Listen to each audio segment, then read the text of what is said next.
Hello morning. Kini si Busing Troy nasad no. Niyata karon rin naglaag-laag sa Claveria area no. Niyata diri dapita sa daghang kay mga pinya karon.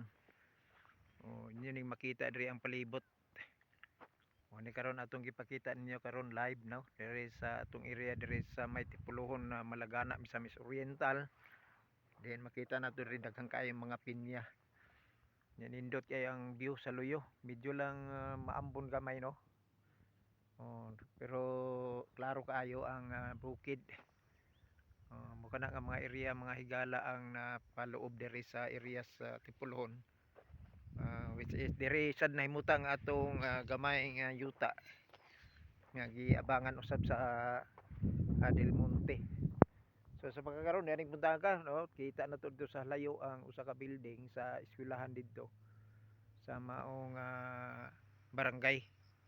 So niya sa ibabaw nga porsyon niya kanang nay mga building diya mo na siya ang barangay site no sa barangay Tipulohon sakop sa Claveria Misamis Oriental. Malang una kini atong ipakita kaninyo live karon diri sa area.